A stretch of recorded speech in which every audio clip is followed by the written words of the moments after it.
Everyone, we've got another awesome episode of the Yu-Gi-Oh show going right now, and we've got extra special guests, guys. We've doubled up. So not only have we got the amazing Sanctum squad, we've got a very special visitor as well. Who have we got? Your resident vlogging YouTube Yu-Gi-Oh extraordinaire, Jamalfi YGO. Woo! Jamalfi. Right, yeah, so you know what, look, so like I said, all of us, like, we all know each other in real life, but just for those of you who haven't heard of the amazing Jimothy, we're gonna let him do a little bit of an introduction, guys, because we want to see we want to know a little bit more about him. So yeah, bro, lay it on us, man. What led you into doing your channel and stuff, a little bit about you, all of that stuff. Just as a bit of a background, because a lot of people tend to ask me this, like, why Jamalfi? So I play a lot of PlayStation. Well, I used to anyway. And one of my friends used to call me. I used to my name was Man Like Jimmy on it, and one guy just started calling me Jamalfi, and it kind of stuck with me. So I ran with it. Wow. In terms of Yu-Gi-Oh, I'm a very passionate guy, and I like social interactions. So Yu-Gi-Oh was always a fit for me.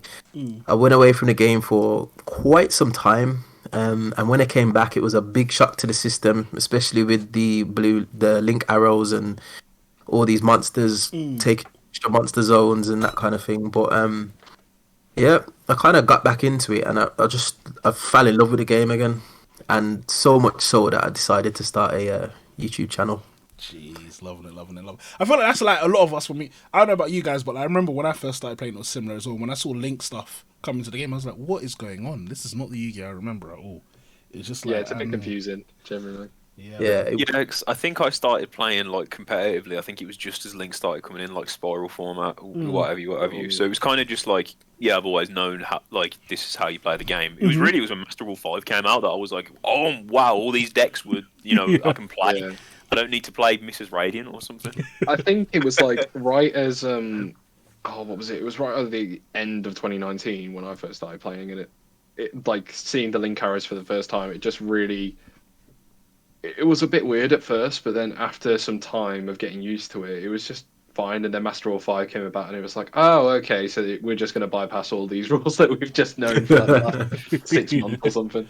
They've been playing a bit harder and faster with the way the game is lately. Yeah, the last 3 Master Rules, it's like they've seemed like small changes, but they've all actually been really huge in how the game plays. Like, definitely. Like even like from the initial introduction of Link arrows, and then to the whole change from Master Rule 4 to 5, which I think most people liked, but that was even a massive change because it just opened up the floor for you didn't need Link monsters anymore. Like that was it was an option, as opposed to you have to play Link monsters, otherwise get defeated by guys. I think it gave a bit of a change of mentality, because I know there was an argument to be made that arguably with the Link arrows it was a little bit more technical, because if you made a mistake, you literally just couldn't get a monster out. You were stuck. So I think that aspect of it is slightly changed the mindset in a sense that you can kind of put a lot more monsters on the field with less restriction, if you go what I mean. 100%. Like certain decks like DDD, for example, it's like your combos, like people say DDD is complex, but back in MR4 DDD was really frustrating, because you can, if you summon your Gilgamesh too early, you just lose. You literally just lose. I don't want to be disrespectful, but was DDD playable in MR4? No. No, you literally got you got the structure deck, and then the next day, Master Rule 4 happened, and it wasn't until it wasn't until right at the end, basically, where they got Gilgamesh, and then it was like, by then it was too late, because the game had power crept so much that we never really got to experience what the deck would have been like back in Master Rule 3. It was so weird as well in like Master Rule 4 as well, because decks that we know nowadays had to play such an absurd amount of Link monsters to do anything. And then like the deck, for example, that I can think of is Shaddoll Invoked. Back in like Master Rule 4, you were playing like only 4 invoked cards, 2 like not even a big enough invoked package, and then you would just try and fill the extra slots with like Cross Sheep, Unicorn, Appaloosa, Borrelsword, that kind of thing. Yeah, just to like even free up the arrows. That, to be fair, I did see a discussion about this on Facebook, so I'll pose the question to you guys in it. If we were to go back to Master Rule 4, how many decks that have been viable since Master Rule 5 do you think would still be viable? Like, I was thinking about this with Sprite. I think Sprite would maybe be able to play, but I think it would have to change up the lines quite a bit. Sprite would. But then you can overlay Gigantic. Sprite would have a really interesting. Yeah, that's what I mean. It's like Sprite had a really interest. If it can summon X-Link monsters, so it's completely fine. But I think decks like Tyr may struggle a bit, and then also, I don't know. Yeah, Tyr would struggle usually. Impermanent Kit Colossus end of their turn in Master Rule 4. Yeah, that's true. He did. Like that Kit Colossus did nothing. I saw it. But it's also like any deck that revolves around one specific mechanic, I think would definitely have a difficult time. Branded becomes unplayable. Yeah. Definitely. I don't think unplayable. I think just very, very awkward. Yeah, I mean, because you're gonna summon... you summon your one mirror. That's it. You summon mirrors. You just play Branded Striker in it at that point. You play like Widow Anchors and that. Yeah, literally. Yeah. It becomes the control deck, innit? Yeah. Stop. Yeah, Not many. I think one thing I did like about Master Rule 4 is that it did slow the game down a lot compared to now. You think? Yeah, because as a result, so Yeah, it's I funny agree. because as a result of a lot of decks being forced to play Link monsters, it meant that you didn't have as much space to play random textures to raise the ceiling of your deck. And so it's funny enough, that's why it's like everyone always talks about Spiral being one of the strongest tier 0 decks ever. But Spiral's actually really crap. It's just that it was one of the few decks that could play Link format.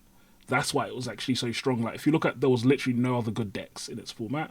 And so it's like, that's what I think. It's like if we look at the power level of Master Rule 4 decks compared to Master Rule 5, other than some very few exceptions, like the whole Danger Chaos Thunder Dragon nonsense with like 50,000 Skull Dreads and spamming Dangers, there wasn't actually that many like really high ceiling decks because Link monsters made it hard to do it.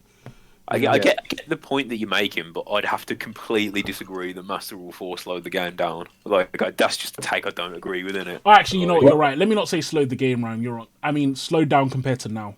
As in, so I feel like the game now is a lot faster as a result of the Master Rule trade. But yeah, you're right. Compared from Master Rule 3 to 4, no.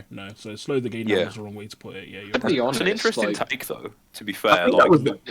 I think that was the idea of it, though, because the game was getting a little bit out of hand in terms of the speed of it, and I wanted to just kind of like rein it in so it's a bit more enticing for new players. But yeah, because something like your entire hand was like way too good, so to the point where you had to hit that before it just got out of hand.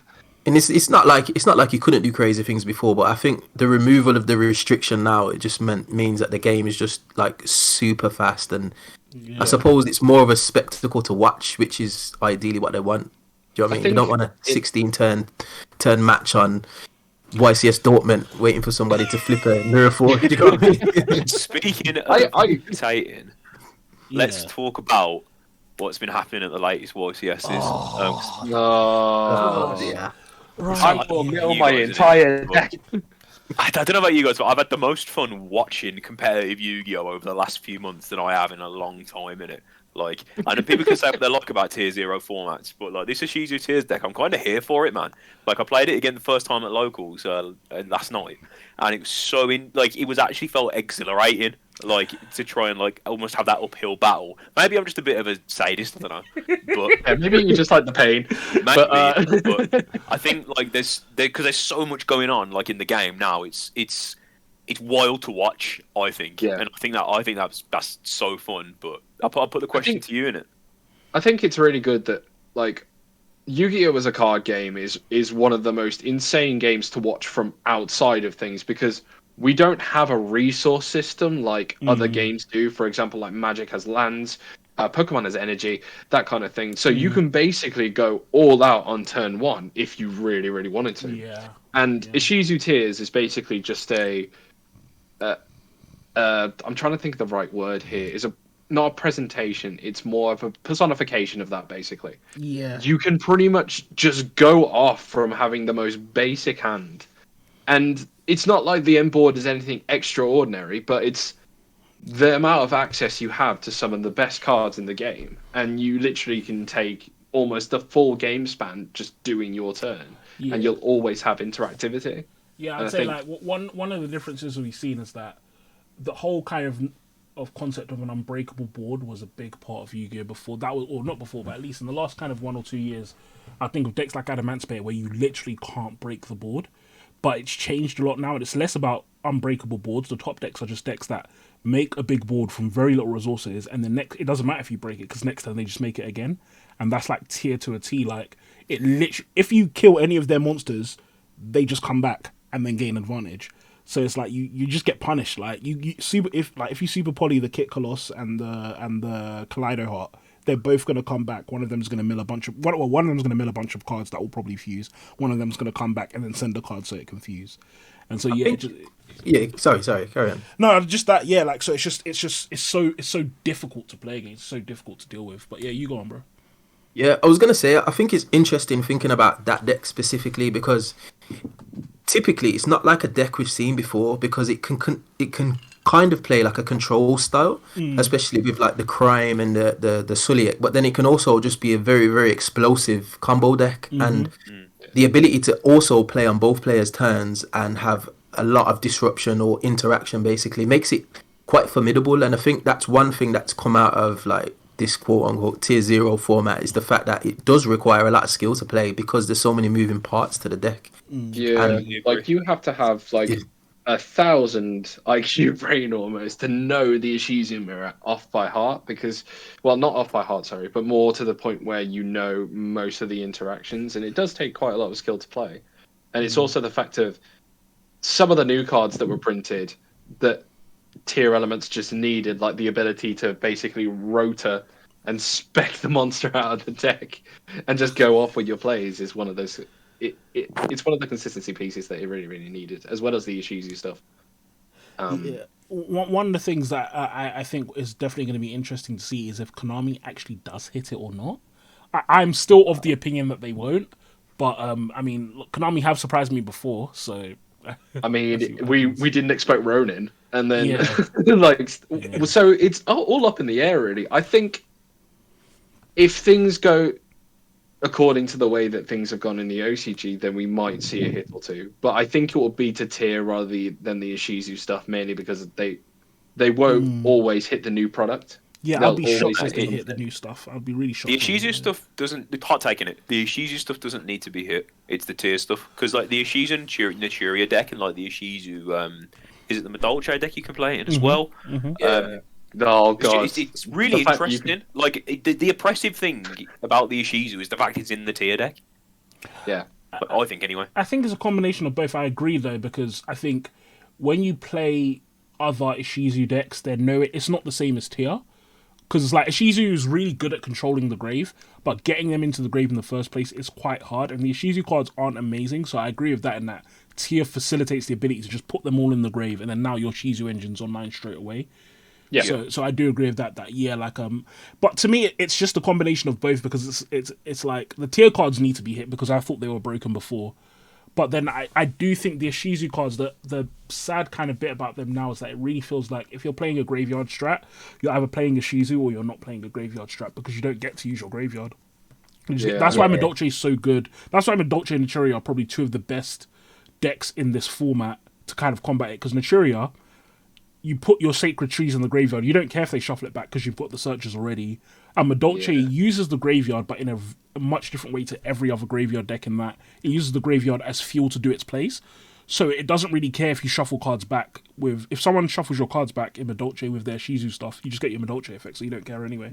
Not even gonna lie. When I saw the Madolche was topping, I was quite happy because I think the deck is very, very strong in its own mechanics, and if you build it to a way where you can understand the deck and you understand the plays that can, it's just one of those decks that it's like BA. It will stand the test of time because of the fact of how consistent it is in its own engine, and the fact you can. It is quite like BA, Nathan. You're right in terms of both decks are realistically not very good anymore. I wouldn't call it consistent. I would say the thing about Madolche is essentially they have a combo that goes like +5, and if your opponent doesn't know how to play against it and they don't know where to hit you, they will almost always lose because it can unless it's a towers, it can out anything. So that was more the point I was trying to get to. I think you are right though. Like jokes aside in it, like the fact that like all these old decks are being able to be innovated thanks to new support. That's something I've always loved about Yu-Gi-Oh, to be honest. So I think it's cool that like you're getting random decks like Madolche and Draco Slayer and what have you topping in this scary tier 0 format. Yeah, but I think going back to your point, Yeah. Fabs, Yeah. what you were saying about Konami looking at tiers, I think it's an interesting one because realistically, it takes a lot of brain power to play, as we know, but then also as a spectacle, it can be difficult to watch unless you're attuned to it, and it can be a little bit discouraging for newer players. Like they're seeing Chain Link 7 or 8, 9, and they can't really comprehend what's going on. And then it goes hand in hand with, if you're not playing an Ishizu deck, then what deck are you playing, really? Flunder. Yeah, exactly. It's like You know what I mean? you're either So- playing a Shizu or playing something that counters it. Exactly. Yeah. So then what are Konami doing then? Are they going to try and like push for some kind of like ban list that kind of influences players to kind of purchase new cards, or just leave it as it is and just everyone plays the Shizu tier? Now think- play pure Zubi base. I think the last tier 0 format I can really remember is, well, it's when I was coming into the game really, is like Spiral when it first came out and Double Helix was printed, and it was like 30 out of 32 decks were consistently Spiral in Top Cut, and I think from there it was an emergency ban list to the point where it was like it not done due to product, it was done due to, okay, this is actually like unhealthy for the game, like from an outsider's perspective. So I do think if there is a ban list, it won't be one that is made to sell product. I think it will just be one to just like encourage, encourage balance. I think. Yeah. I think anyway. Do you know what I'm worried about though? Because even though sometimes Konami does that, sometimes when their ban lists, they make no sense. Like, I just can't figure out what they do. So it's like I'm so hopeful that it's like the next ban list I see bare tier hits, and to be on Sprite as well, because Sprite is actually an unfair deck. It just so happens that tier is more unfair. Yeah, because I remember over the last few ban lists, it's been pretty hit and miss. I wouldn't be surprised if they nerf Draco Slayers randomly, bro. I legit. Oh, that sounds about Konami to me. They hit Desires to 1 with no reasoning whatsoever, and then brought it back to 2. They hit and for then it'll Sword come Soul in it, but then they conveniently forgot that Sword Soul's probably the strongest deck that doesn't actually care about Desires. Meanwhile, all the rogue decks were using it. Yeah. Yeah. Well, it'll be interesting to see. But I guess let's going back to what you initially mentioned, Daniel, with YCS Pastina. So, did we all watch the whole Joshua Schmidt match versus? It sounds Yeah, it's a bit deep. I don't remember the other dude's name. That was controversial. So just Was it though? So just as a recap for anyone who didn't watch the match, essentially, Joshua Schmidt was against someone. I think his name is Vincenzo, maybe. I don't know, but anyway, the point is he was playing against this guy, and game 3, Joshua Schmidt is in a relatively winning position. There's about 5 or 6 minutes left on the clock, and his opponent is... Now, I'm not going to say he was slow playing, because genuinely, he didn't seem like he was playing super slow. But I will say that if time rules weren't a thing, it's almost guaranteed that Joshua would have won. And if they had like 30 or 40 more seconds, it's almost guaranteed Joshua would have won. But unfortunately, during the match, what we saw happen is that Joshua ran out of time, attempted to go to battle fate, essentially. So his opponent does a bunch of plays, passes turn to Josh, and then Josh attempts to go straight from essentially draw phase to battle phase, and then judges are like, no, and he loses the game as a result of that. So what do we think, guys? What do you think about time rules and about that game in general? I think I'm just going to quote what Josh actually said on his Twitter. I say quote. I'll try and paraphrase it. He didn't seem to have any bad feelings about it. He understood it was a mechanic of the game, and he handled that like a champ, so fair play to him for that. Yeah. He's probably one of the greatest Yu-Gi-Oh players of all time, let's not lie to ourselves. But I do think that watching that game, there were a lot of actions that Vincenzo, is it? I apologise if I get your name wrong. The name's hard, man. Yeah.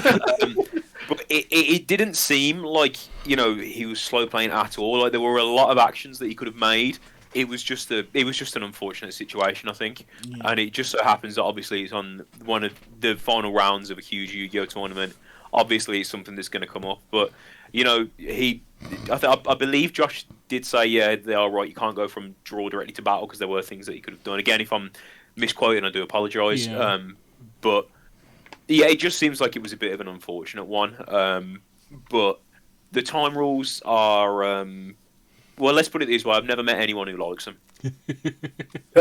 You see, I think it's a weird one. I think it does take a little bit of context and a little bit of perception, because I always thought to myself, if I was in that situation and I was Vincento, I might have said that wrong. So, I feel like we should just call him like Vino or something. Like, we're all like 3 different names already. But if I was him, I probably would have done the same thing. I would have said, "Hold on, I wanna do something in standby phase, or I wanna do something in main phase." Do you know what I mean? Because there's prizes on the line in terms of like bragging rights or whatever. But it's just the mechanic of the game. Like you just can't do that. Do you know what I mean? So I get where Josh is coming from in terms of his frustration. But in terms of like the time rules, it just is what it is, and it got me thinking like, what would be a better solution? Because we have to have something, but currently this is not the best way to resolve things. If you get what I mean. Yeah. It's also looking back on it, like the situation was, when you're on as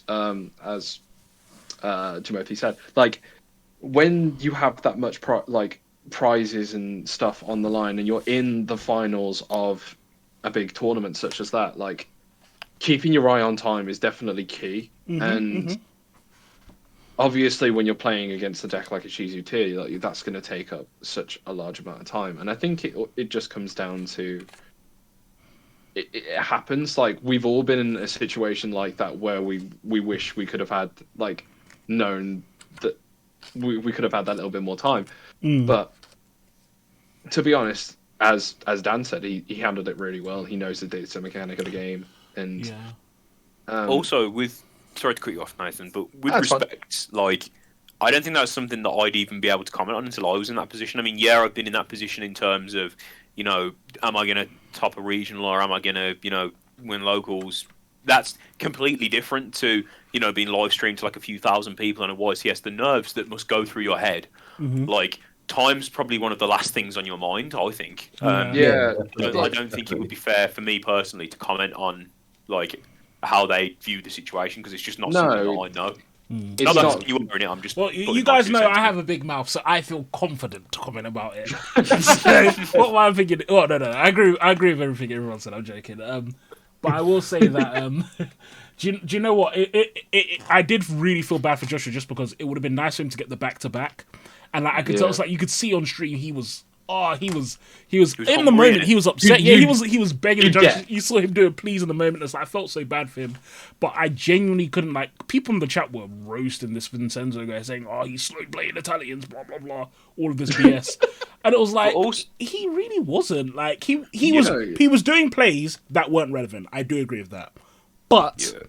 He wasn't slow playing. If you have a valid play, make a valid play. Like, why would you just give your opponent the free win? I don't know, just exactly for some random moral victory. Like that don't make sense to me. So yeah. Did he? I didn't watch the last round of the YCS. I think I was, for whatever reason. Did he? Did he end up winning the YCS or not? I think so. Yeah, I think so. Yeah, well, that's what I mean. Like, yeah. No, if he was on Flunder, then I don't. No, as in he was against Flunder, so I think he did. Oh, right. Sorry. Yeah. But the thing is, like, he would have known in it. Like, I think anyway, he would have known that once that match finished, there were going to be people in this chat roasting him, and that would have just.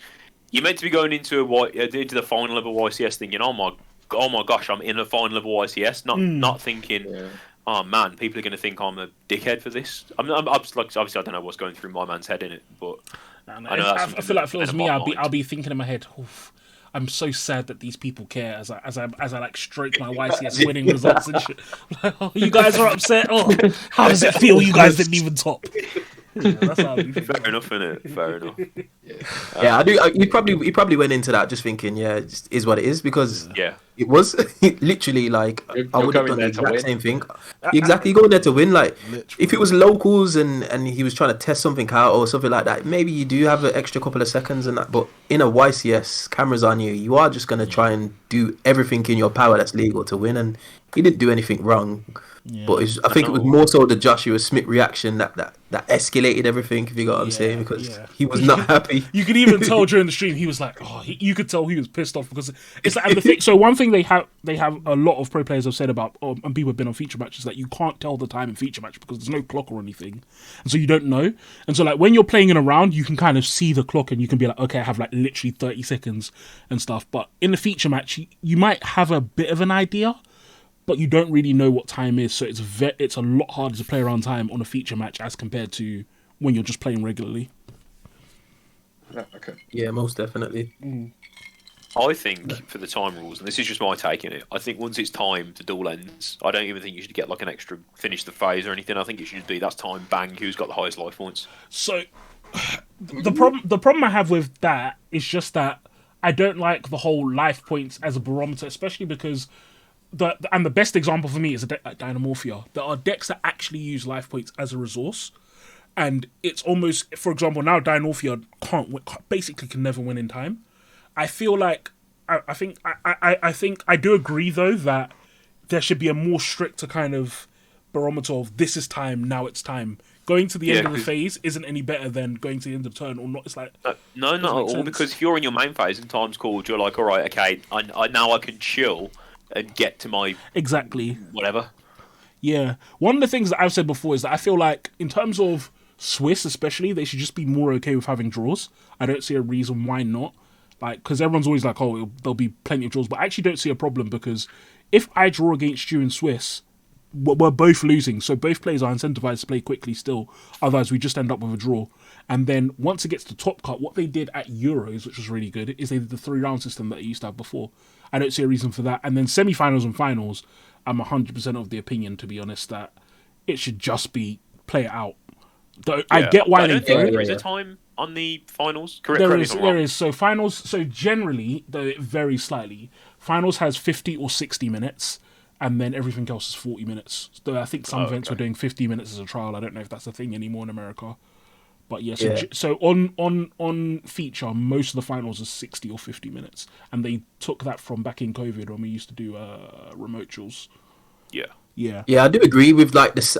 Potentially even semi-final and finals. I think it should just be like a duel because it's a spectacle as well, isn't it? We want to see a result, and that's the only way we're going to see one without it being influenced by anything. Because going back to what you mentioned about Dynamorphia, I think life points can be manipulated quite easily in this game, especially with the amount of cards that we've got, and having that as just like your benchmark of whether or not you're going to win or lose a game. It can be very easily like circumvented in the sense that you could kind of just make random plays and then just burn your opponent with 10 seconds left and then pass turn.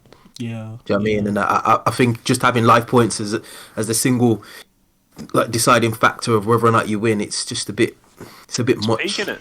Yeah, it's horrible. Like, and I've played Dynamorphia, so I know what you're killing yourself. Like, you're helping your opponent by putting monsters on the field. Like, literally. You know what I mean? So I get it. I think judges should also just be stricter as well about kind of punishing people for slow playing as well, because I think in this game it's got to the stage now where I genuinely see people do things like check their grave when there's no valid plays. You've checked your grave like 4 times. Either your memory is bad, so you deserve the loss, or there's nothing in your grave and you're slow playing, so you deserve the loss. Either way, there's no reason to check your grave that many times in one turn unless you have a valid play. So like, I do think judges in general should be more just strict about, you know, do this, do that. Like, now you get a slow play warning because you actually are slow playing. Yeah, that's true. Yeah. In saying that though, I think with the amount of cards that are in the game at the moment, I think it does well to check your grave, because I'm just thinking of like some of like the bestial cards, the Shizu cards. There's a lot that can just happen like without any kind of warning or. On the subject of bestials, Jimothi, do we think that the bestials have changed the game forever? Summonable DD Crow is nice. Yes, without a shadow of a doubt. Yeah. Without a shadow of a doubt. And I can say this from first-hand experience, just playing at locals. Like, I've been playing Despia most recently, and I've just been getting destroyed in end phase. Like, before I even get to say Albion's name, he's already in the banish zone. So, Even I've been playing Despia as well, and it's like I've had to change the whole way I play the deck to basically ignore the grave, because I've just accepted that if it's in the grave, it's not staying there. So that's one of the worst things now, is that anything that happens in graveyard now will just easily become a target. Yeah. So you basically just have to change. Anything light or dark, but even so, like, even how much of the game is that?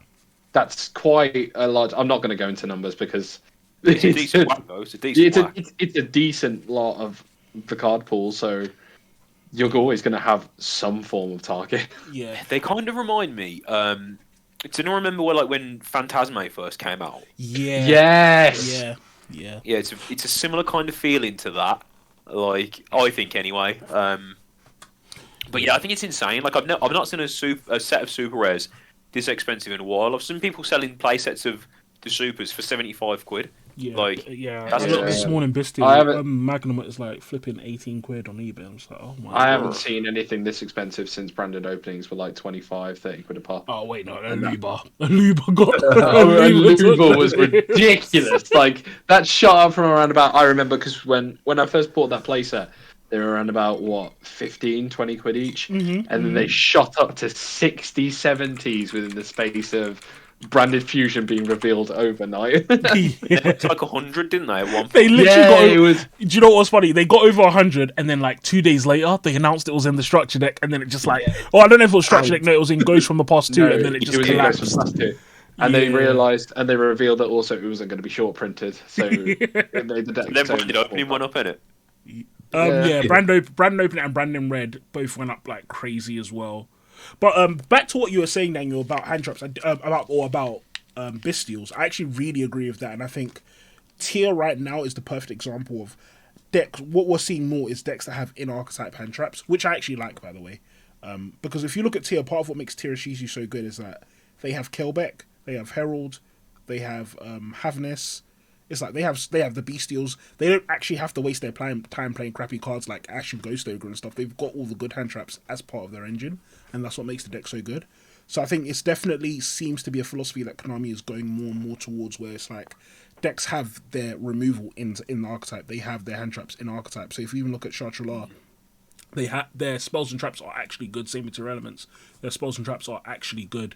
And I again, it's like it's something I like because it means that it's easier to balance the deck and give it weaknesses if you force them to play a lot of their cards of their deck, but then they do have options, so it's like you can give them a distinct weakness. So Konami, for example, could have made Heartbeats a really, really bad spell and trap removal, but it's still searchable. And so now as a tier player, you have spell and trap removal, but that's a definitive weakness your deck has. So, yeah. I do like them. I think as well it gives decks a bit more of an identity. Like I'm not saying that they didn't before, but it's so easy to like mesh different strategies together and just have a bit of a pile type of a deck. Whereas now it's a bit more of a refined kind of approach to deck building, if you get what I mean. You know you're going to be playing a small Ishizu package, but for the most part you're playing to elements. Do you know what I mean? Yeah. And that's the main focus of the deck. Whereas before you're seeing like Owlitch with Cyburst cards and just crazy things. And I'm not saying it's bad, but it just like it doesn't really have an identity as a standalone deck, if you get what I mean. That's just, not going back to the days of like what was it, Danger Thunder Danger Thunder just mash up kind of. Just as a quick roundtable, Like as a quick pile question, I personally I actually hate pile decks. Who here likes pile decks? Because I don't like them, but I recognize that's just my own opinion. After playing a pile deck, I can see the appeal, definitely. It's like you can't knock it till you try it, basically. And like I've never been. The first pile deck I actually tried was the Danger Thunder build, this was right when I first started playing the game, so I had no confidence in playing the deck, so I dropped it almost instantly because I had no knowledge. And then after playing the game for a few years, and then picking up another deck, which was the Punk Tier Element mesh build that I built with Jake. Well, Jake built and I played it. But I wonder if we'll ever go a podcast without you, Bill, bringing this deck up. No, because it was so I was just thinking, I was like, this sounds familiar, doesn't it? He's like his name dropping a celebrity in it. Ciao, Jake, I love you. But like, no, because it is. It was a really, really fun deck to play, and obviously it looked wacky. To be fair, yeah, stuff like that. Are just I don't know. I like the appeal. I don't like pile decks, but I'm not a combo player, so I feel like my opinion's not really valid here. No, Runic is a combo deck, you know. It's a combo deck in disguise. Oh, no! That is... Out in me like this, man. I like the idea of power decks. It's innovative, you know what I mean? It gives the player base some creative license, but... I just feel like if Konami's printing archetypes, you should somewhat kind of like bend towards their archetype. I'm not saying that you can't put in engines, but when it's just a big pile of cards of just multiple different decks, I just think like just Why? irritating, isn't it? And it's also Why? hard to balance as well. Like my If problem. anything, like, Oh, sorry, you go, like, Nate. okay. Also, the weirdest thing is just like I remember when we were all playing Pilot when the Brave engine first came out, and now look at like, God knows, 3 months down the line, no one's picked up the card. Like, Yeah, and it's because part of the reason why Brave even got kind of shut out is just, again, it's like the overwhelming power of Sprite and Tia. There was a bit of kind of Brave Sprite being played before Magnificent Mavens. That was a bit of a tongue twister for me, but yeah, there was a bit of Sprite being played, of Brave Sprite. But now it's like, again, it's like, how the heck are you going to play Brave? They're chucking like 18 cards in your graveyard on turn one. You're going to lose half your Brave engine before you even get to play it. Literally. yeah, true. Yeah, but we're gonna go on to a very awesome question, and I'm actually gonna let Jimothy set it up. He had a very good idea right. for a question to ask everyone. So, yeah. Lay it on us, bro. So, I was thinking, what lengths have you gone to in order to acquire a Yu-Gi-Oh card for a deck? Now, I'll give you a little bit of time to have a think. I'm going to need an example because you're making this sound a bit mad. Yeah, I was gonna say, is this able to say on the podcast? I'll give you mine just to kind of like set the bar, basically. Yeah. For a time, just before I moved out, I was collecting all the change around my house. I'm talking like, like the pennies that fall down the back of your sofa. Yeah. Just like behind the fridge and all that kind of stuff. So I collected them up. With the big bottle with the pennies. Yeah, the rose quality street tin with the crackers in it. Oh no! So I collected I think must have been about £23. I remember because I took it to Asda and they've got the coin sorter machine. Oh yeah, and it broke. I broke the machine. I broke the machine trying to get money. Yeah, so I think it was a Jinzo I was trying to buy. Because it's my favorite card, by the way. I went to buy a Jinzo and I broke the machine. Like, I tipped £23 in like 1s and 2p's in the machine. Like, there's a big queue behind me. Everyone's looking at me like, what's this guy doing? And then they just see me walk out of Asda. And I just literally broke the machine. And I was like, I can't believe I did that. And it's only after I got the card I realised, like, I actually went to Asda with 20p's, 2p's, 1p's and put it in the machine just so I could buy a Yu-Gi-Oh card. But oh well, I'm going to play my deck anyway. Yeah. Determination. I rate it, though. I rate it. There's one thing that springs to mind, but it's not for me. But it's for Nate actually that always comes to mind when it's something like this. I remember when we were labbing Dogmatica back in like when it was coming out. Oh no! The loopholes in it. And I think it was just before it came out, and I remember you were going nutso trying to sell like all your stuff so you could get Dogmatica, because these times the deals were like 65, 70 quid. Jeez. Yeah, and I remember like I sold out because back then this was Dogmatica came out I think around about August 2020, and round about then it was my birthday. But there had been some financial stuff, so I was basically selling off all of my cards to pretty much get a hold of these Dogmaticas. The Dogmatica engine, because you could play it with Invoked, and back then Invoked was my bread and butter, so I was like, yes, we will sell everything to afford the 3 Nadir servants.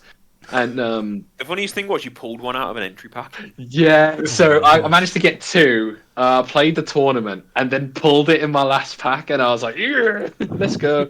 And then I sold the engine not too long after that, but we don't talk about I think the biggest thing that I can think of is a similar kind of thing. So it's similar kind of time. We all remember when Dragoon was heralded as like the end of the game, rah rah rah. So these were COVID times, and I'd pretty much like I decided that I wanted to get Dragoon, and I wanted to play it in Subterra because it was a dark time in it. Dark time. Oh, so I was like, no. right, okay, let's see what these pre-sale sales on Dragoon are saying. And I'm like, obviously it's like 35, 40 quid, which is good for the time. So I'm like, right, okay. And like, I was like, I can't justify buying a playset of this for a rogue deck, but I want to play this deck. So I ended up just going through like my binder and just going through everything that essentially wasn't a staple. Because I think I needed to get money for some other real life factor anyway. So I think that was kind of just like the push that kind of forced me to do it. So I ended up selling like a load of like deck cores and like random cards that would be worth stuff, you know, like your random like secret rare blue horses or whatever. And then I think I got however much it was for it, and then I bought these dragoons, and I was really happy with the price I got them for. And then I didn't end up going to a real life locals until about a year and a half later because of COVID, so I was fuming. Yeah. And I think by this point I'd already sold 2 of the dragoons. Oh. To be honest, Because like I found happiness again in it. I stopped playing Guru. I think like what's an embarrassing story. I think to the lengths that I've gone to get cards has been ridiculous. You're outing yourself here a bit now. I am outing myself a bit here because oh god. So I ended up getting rid of. I think we played the Sanctum Squad regional this time last year, and this was when I made a very big deck error, and Oh, I remember this. and then decided to basically full Joker arc. Decided to go back to Invoked, and I didn't want to just go back to normal Invoked. I played the engine for so long that I wanted to go and like buy max rarity stuff, and I think I got rid of most of my collection or most of the cards that I had on me that I wasn't playing at the time, and I picked up Ulti Invocations, and they looked so nice in person. Like this is the first time that I'd actually owned Ultis to collect.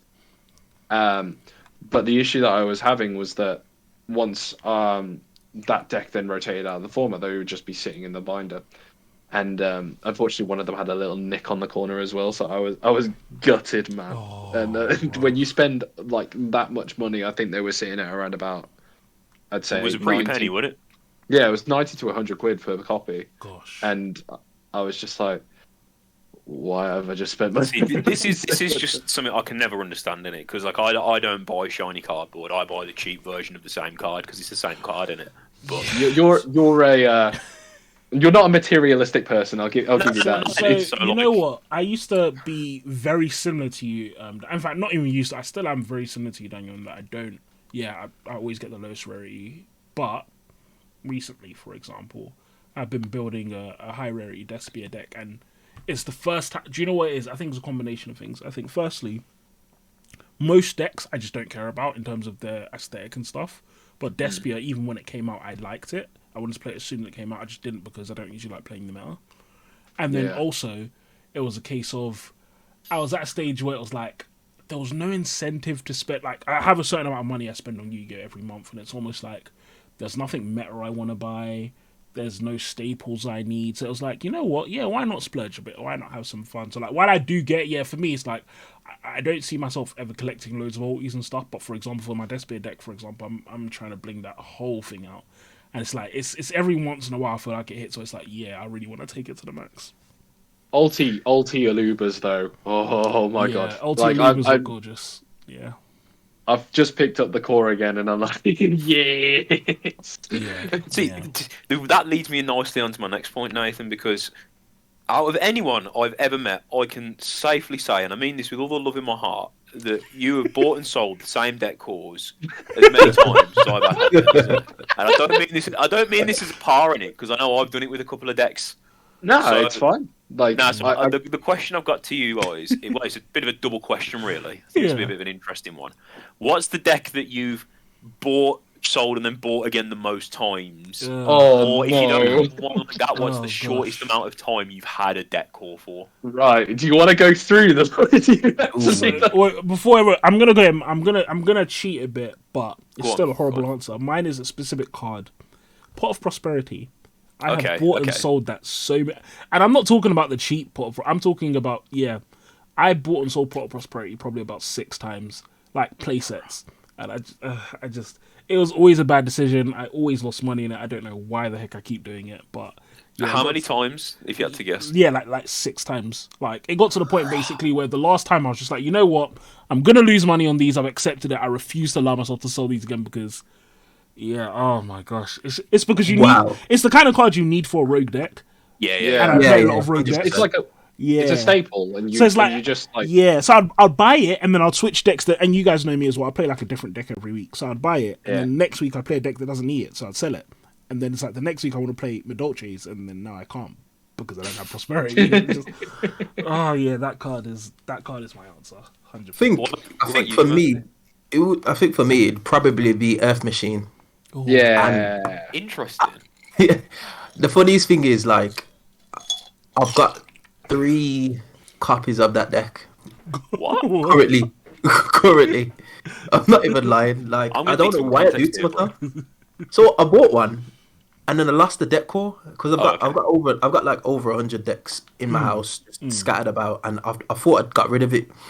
So I thought I'll buy it again. Then I sold some pieces from it just to like fund some other cards, and then I seen the version with is it Gear Frame?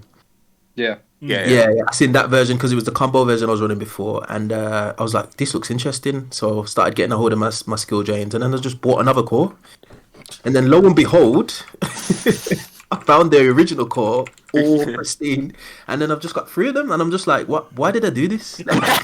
Yeah.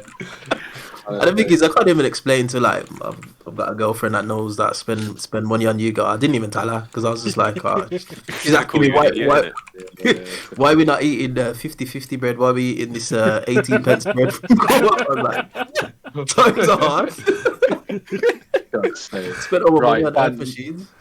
You go first because I mine's too. Yours is a long story, isn't it? I think. Yeah. See, like, I'm very much like going back to what Fab said about part of Prosperities. Like, I bought and sold Prosperities, but I bought them when Blazing Vortex came out. I think I sold out Emancipators for them when they were still worth something, and then I sold them at the end of 2021 to put towards some real life stuff. And I think I got what I paid for them. So I was like, okay, yeah, like I've got my play out of these cards. That's fine. But I think.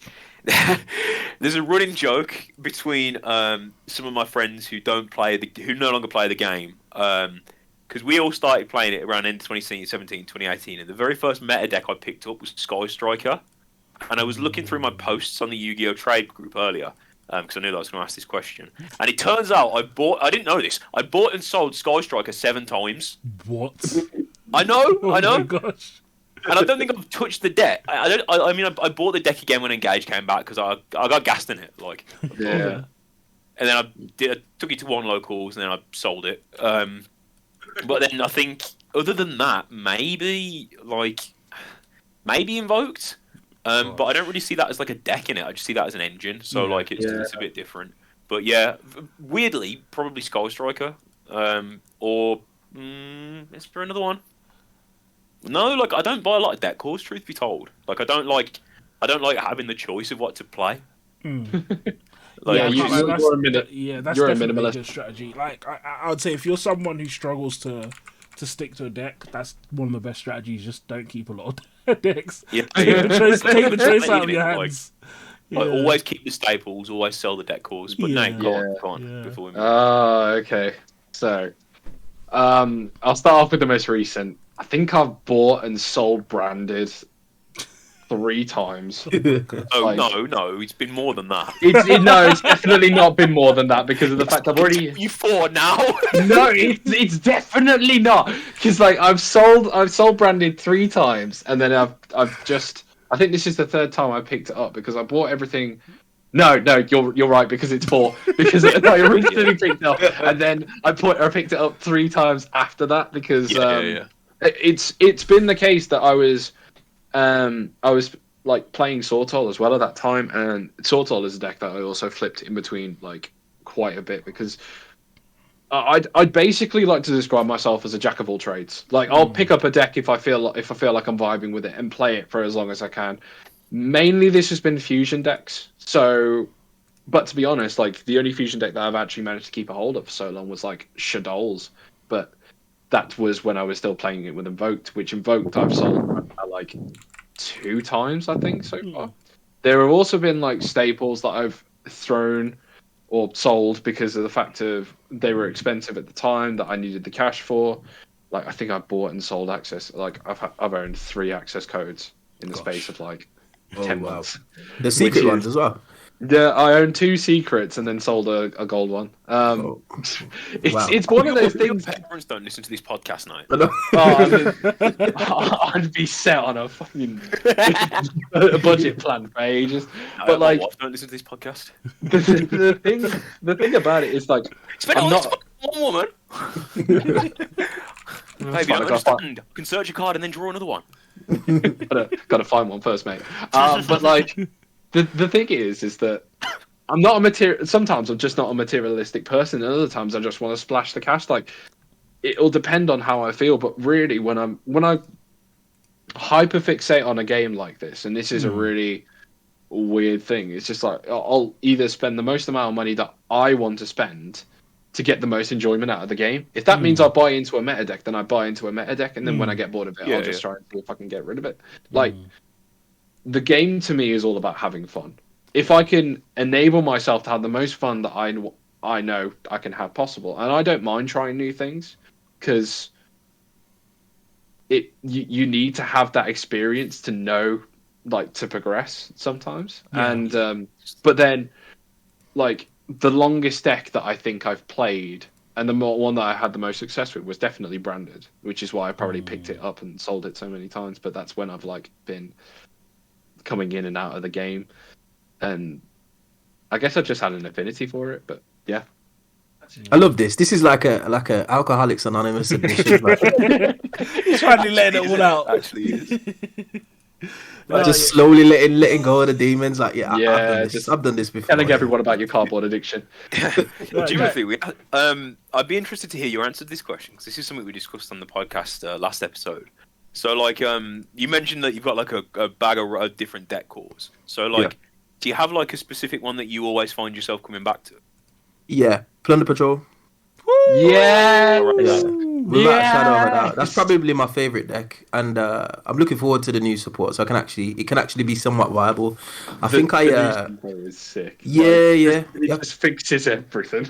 It makes your bad matchups playable, and I think when was it? I think it was like VW format when Calamities was running around. I tried to play the deck, and obviously VW's bunch of earths and wins, and it broke my heart.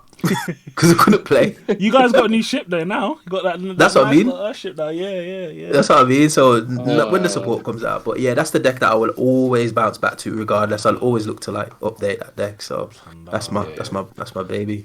It is a fun deck, and it's a good brave deck as well, which is quite nice. Yeah. Speaking of the new support, actually, so obviously we're in a tier 0 format in theory.